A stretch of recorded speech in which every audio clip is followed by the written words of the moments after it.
Bonjour, nous sommes le vendredi 19 juin 2026 et le sujet est la fin du conflit au Moyen-Orient.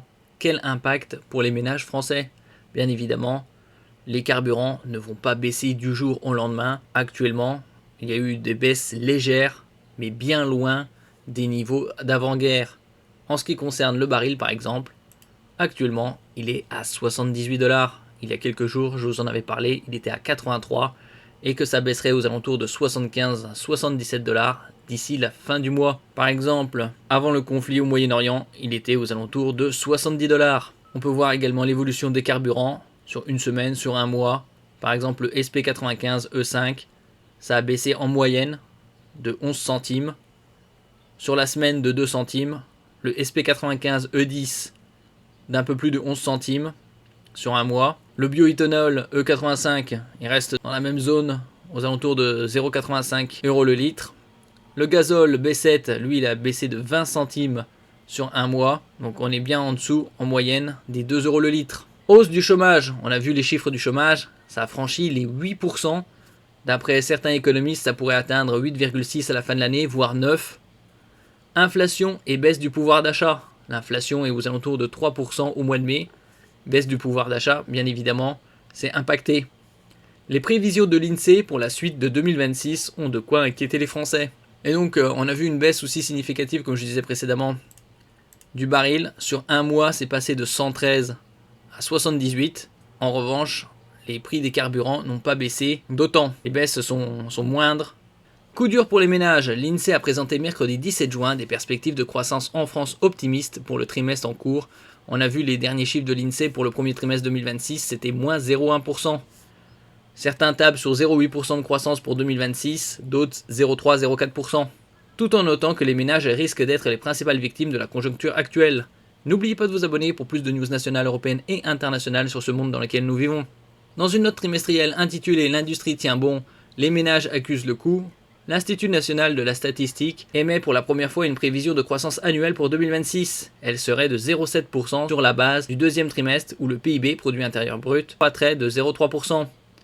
Dans ses prévisions mises à jour lundi, la Banque de France tablait, elle, sur 0,5%. Et comme je disais précédemment, d'autres économistes tablent sur 0,3-0,4%. Des chiffres encourageants, entre guillemets, sauf pour les ménages, qui seront les premiers concernés par un recul du pouvoir d'achat estimé à 0,3% en 2026. Les ménages supporteraient la plus grande partie de la facture et leur pouvoir d'achat se comprimerait, indique l'INSEE qui limite ses prévisions à 6 mois. L'impact de la guerre au Moyen-Orient, minime, sauf sur les ménages, puisqu'on a vu au tout début du conflit, le baril était à 70 dollars, il est monté jusqu'à 126. En ce qui concerne le prix des carburants, que ce soit l'essence ou le gazole, ça a largement franchi les 2 € le litre. Le choc énergétique provoqué par la guerre au Proche-Orient devrait avoir nettement moins d'impact sur l'économie française que celui engendré par la guerre en Ukraine en 2022. Ça a commencé le 24 février 2022, ou lors des chocs pétroliers des années 1970, a estimé l'INSEE. Malgré la flambée récente du prix du pétrole, qui est allé jusqu'à doubler par rapport à 2025, le baril de qualité Brent, celui de la mer du Nord, s'échangeait à quelques 60 dollars. La situation au Proche-Orient amputerait au total le revenu national de 0,2 points cette année. Comme on peut le voir ici, sur 6 mois, au plus bas, il était à 59,40 et au plus haut à 126,41.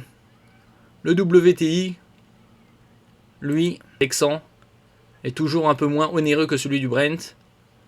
Au plus bas, sur 6 mois, il était à 55,65, au plus haut à 119, on va dire 120 dollars, et actuellement, il est à 74. Une hausse des prix et du chômage. L'INSEE prévoit pour fin décembre une hausse des prix de 2,7% sur un an, contre moins de 1% avant le conflit au Moyen-Orient. Des prix qui pourraient commencer à s'assagir, les tensions retombaient pour de bon. Nous verrons, avec un baril à 85 dollars sur le reste de l'année, actuellement on est à 78. Ça va probablement continuer à baisser, comme c'est le cas depuis un mois. Mais de toute façon, a souligné Dorian Roucher, responsable du département de la conjoncture de l'INSEE, une partie du choc inflationniste va implacablement se diffuser, plutôt dans des produits manufacturés que dans l'alimentation. De plus, les salaires en France ne suivent pas pour l'instant, hormis le salaire minimum SMIC, relevé automatiquement au 1er juin. On n'est même pas encore à 1500 € net pour l'instant, mais on s'en rapproche. Et les primes ponctuelles attendues en fin d'année. Concernant le chômage, l'Institut chiffre sur un taux de chômage à 8,4% en fin d'année, contre 7,9% fin 2025 et 7,3% fin 2024. D'autres tablent sur 9%. Rendez-vous à la fin de l'année. Merci pour votre écoute et à la prochaine.